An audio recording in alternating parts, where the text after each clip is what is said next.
एक समय की बात है। एक सुंदर झील के किनारे एक बूढ़ा हंस रहता था।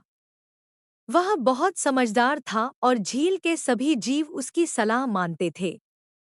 उसी झील में एक छोटा केकड़ा भी रहता था, जो बहुत जिज्ञासु और चतुर था। एक साल झील में बारिश कम हुई और पानी धीरे धीरे सूखने लगा। सभी मछलियां, मेंढक और अन्य जीव चिंतित हो गए। हंस ने सोचा कि अगर जल्दी ही कुछ नहीं किया गया तो सबका जीवन संकट में पड़ जाएगा। हंस ने एक योजना बनाई। उसने कहा, मैं तुम्हें एक सुरक्षित झील तक ले जा सकता हूँ, लेकिन तुम्हें मेरी चोंच में बैठना होगा।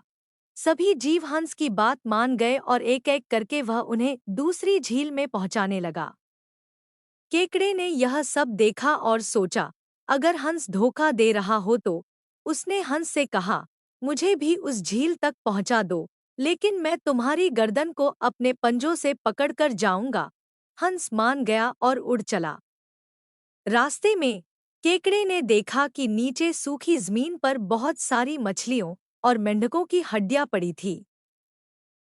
उसे समझ आ गया कि हंस धोखा दे रहा है और उन सबको खा चुका है। केकड़े ने तुरंत अपने मजबूत पंजों से हंस की गर्दन को कसकर पकड़ लिया और कहा, अगर तुमने मुझे गिराने की कोशिश की तो मैं तुम्हारी गर्दन काट दूंगा। हंस डर गया और उसने केकड़े को सही सलामत झील तक पहुंचा दिया। जब केकड़ा दूसरी झील पर पहुंचा तो उसने अपने पंजों से हंस की गर्दन काट दी और हंस का झूठा खेल खत्म हो गया।